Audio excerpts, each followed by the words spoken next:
And welcome to this episode of Trust or Bust, where we are talking about the things that salespeople do that can break that all-important element of selling.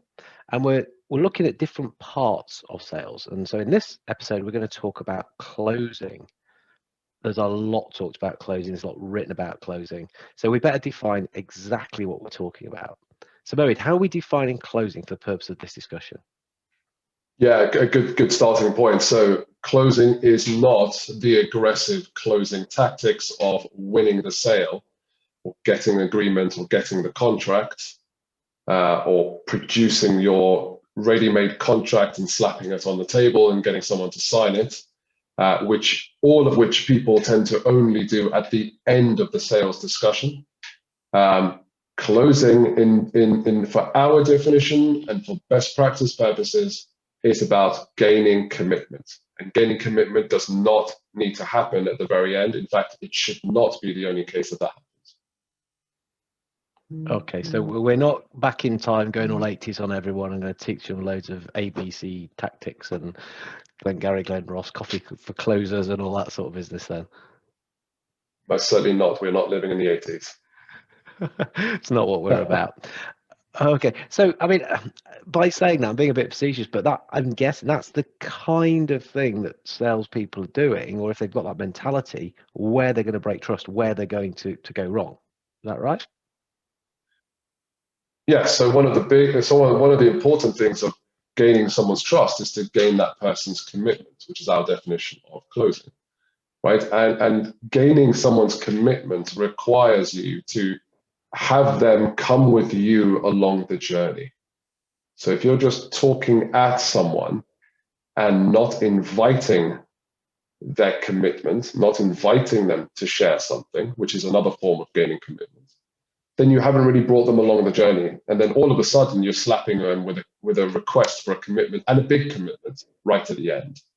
And there's a lot of research around, getting people to do small things for you along the way will help make it easier for them to then agree to the bigger things. Okay, so let's hang on to that. So I want to come back to that, doing the small things along the way, because when you talk about the journey, it is quite a journey now, isn't it? There's lots of potential stages, lots of potential things where we're just going to get that little piece of commitment to move forward, to advance. Yeah. I'm thinking move to the next meeting, introduce to other people, do a demo. What other things would you say we might be doing?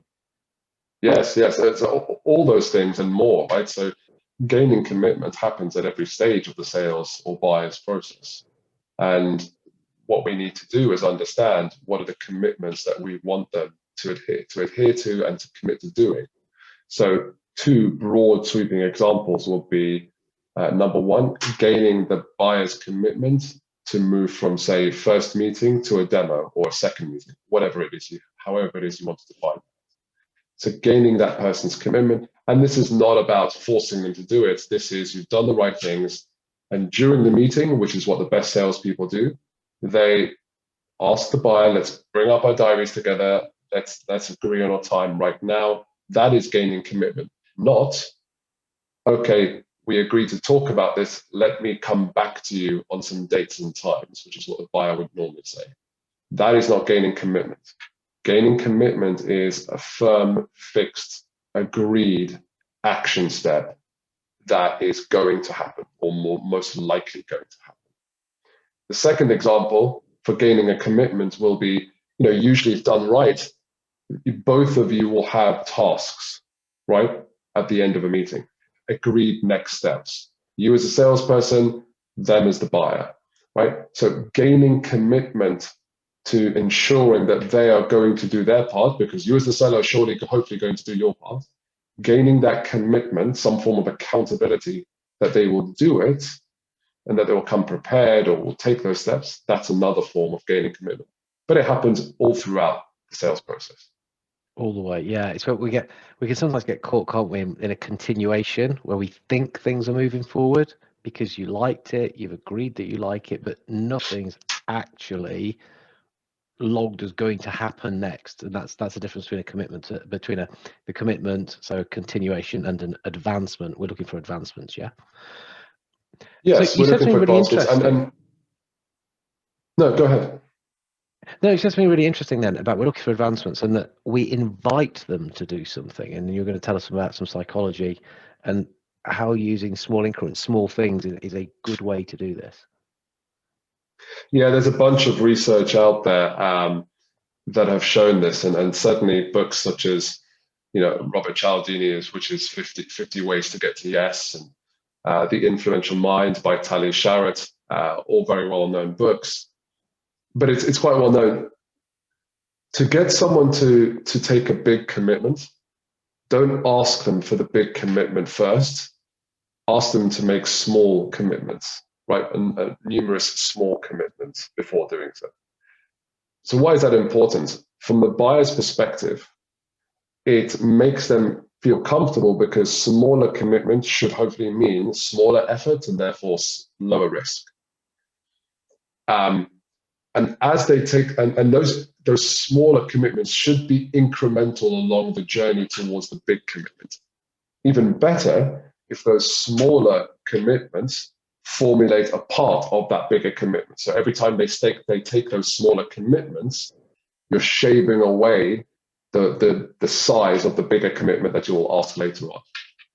So that's a really, really valuable thing to do. Think about when you buy something, right?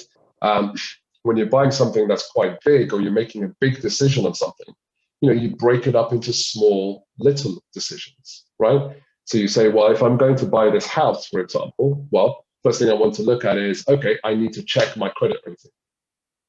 Small commitment, Yeah. right? Let me check that I even have the credit rating to be able to borrow the money. I need to. There are a whole host of steps before actually just going to buy the house. You don't just jump straight into it and then have the meetings and then try to sort out the mortgage, right? A smart person will look at all the little things they might need to do beforehand just so that they feel comfortable about then taking that big next step. So that's a broad sweeping example, but you want to invite them to do that. And for the salesperson, this is really important because if they're not willing to take the small commitments, then you really need to question whether they're actually a qualified prospect or not, or a qualified buyer. Because if they're not willing to take the small ones, how could you possibly think they'll take the bigger ones? Correct. Yeah. So I love that. So smaller effort, lower risk, and then incremental to Lower risk. form the bigger part. And quite often I'm thinking it's to do with information, isn't it? It's that they want information, we can share information, and we can make the way that we're moving stuff forward about the information and how they're finding it, we're sharing it, we're doing things, we're making it work. So that in itself is starting to build trust, isn't it? Because even just through the pure FaceTime and the fact we're sharing the experience and we're working together, that will have an effect, won't it, as to how we're going to build up that really key element to ultimately get us to that the end point, if you like. We do have to close the sale ultimately. Yeah. We're not against that, but it's just trying to dive straight in, isn't it? Yeah, and you've defined it in an elegant way as well, which is the partnership model. Maybe you could talk more about that, because if they're not willing to partner with you and do their part, how could you possibly think that this person is engaged with you as well? But maybe you could talk more about that, because I remember in our previous podcast you mentioned something along those lines. Sure. I mean, when you look at the elements of PQ or partnering skills, partnering intelligence, that I recommend every salesperson tries to understand and bring into how they operate. You don't have to be a full-on alliance. A couple of the elements there. One is about having mutual benefit. So yeah, if we're not aiming towards win-win, well, again, how can we expect there to be any commitment? Or when that becomes apparent, then people won't make that next step. Why? Because there's nothing in it for me. We also talk about interdependence, that we do, our successes are dependent on each other. So again, if we're exploring that and we're moving forward and we're showing that, working it out together, that is going to ultimately take to that point where we are going to do business together. And the fabled close where, we've shaken hands and the deal is now struck. And actually, I would say it's only the beginning anyway, which is why I've got a problem with that word. You don't close the door, you open more doors, because you've got to now deliver. That's for me how partnering skills really helps the mindset. because I think there's a lot of stuff out there at the moment where we're not helping salespeople's mindset when it comes to closing. In fact, quite a lot of selling, but Yeah. certainly the closing, and when we get this fascination and kind of go all, like, I was joking, but I'm dead serious about this, all 80s on us. It's not helpful. No, it's not, and that's why I use the term inviting, right? Because a lot of people will know this, but not stakeholder commitment, but having someone come with you along the journey and almost be part of formulating how that journey evolves and agreeing to it, you've got that person's commitment far stronger than if you are dictating. So one of the best ways to break trust when gaining commitment is, surprise, surprise, it's all about you, right? This is a recurring theme throughout this series that we've been talking about, but it's a really, really important one. If you are dictating, so we talk about. Yeah, exactly. It's like, I mean, if you are trying to control the whole process, well, let's see if we beat record. So if you control the process and almost kind of ask the person and say, is that okay with you? Yeah, you might get a social profile person or a type of person that will just agree, but that's not commitment, right? They're just agreeing just to go along with it, but they have no intention of doing the action and following you. But if you invite the person to be part of formulating how we move forward, I'm not saying lose control, because there is an element of importance around, as a salesperson, you need to kind of have some form of control of the direction, of course, but there's a balance, right? Which is what you term as partnership. But get them involved in the process. That's how you gain someone's commitment, not force feeding it down them into submission and expecting them to then acquiesce to your desires, and then that's it. It's a partnership, as you describe it. Yes, it's not an arm wrestle. No, and we're working on things together. As I say, the salesperson is steering it, is controlling it from the point of view that we're making sure we are making progress. You're not trying to twist, manipulate, and the rest of it.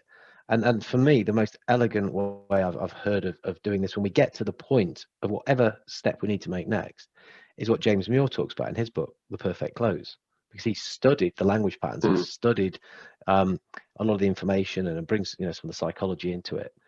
And then I'm sure he won't mind me sharing it, because he's very generous on sharing info. Not at all. The language pattern of, does it make sense for us too? Now we've worked out what it is that we're going to do. So does it make sense for us to do this then? Yes, no. Yes. Okay, good. Right. Excellent. That's, I think, how you do invite somebody, as you say. No, I'm not ready for that invitation yet. Okay. Well, what do you think makes sense? So we're still working on it together. So then you can get their input on it. It's genius language pattern. When I came across it, it's like, that's so cool. It is.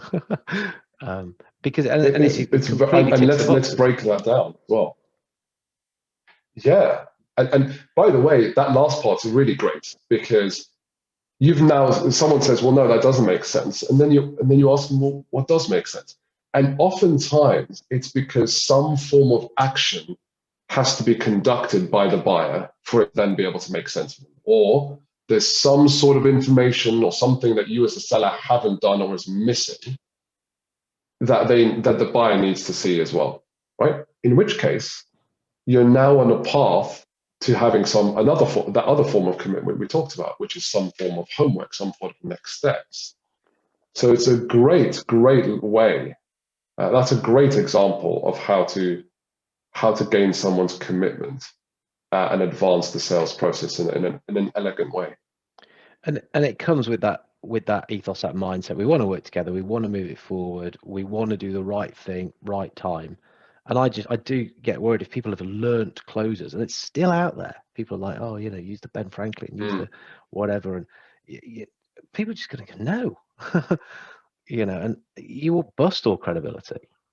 So yeah, I think for me that sort of thing, we got to get up to date, got to be a bit more, I can't want to say grown up about it, or a bit more modern at least.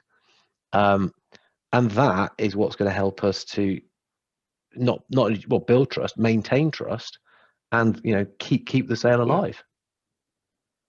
Brilliant. Yeah, absolutely. And the buyers know that there is a quote unquote close, right? Whatever the terminology is. they know that this is going to, the intention is for them to spend money and, you know, for you to have a deal, right? We don't want, anyway, that's just in the nomenclature, but they know what the path and the direction is, right? But we need to do it in a bit more of an elegant way, and they are certainly not going to enjoy, you know, sledgehammer approach at the end, which is buy now, buy now. And they're certainly not going to appreciate some of the levers that we currently do in sales, which we haven't talked about yet, right? Which is important, which is things like discounting, things like, fear of missing out, putting a deadline, etc. All of which are so blatantly sales related, right? And are blatantly in the seller's interest that the buyer couldn't care less.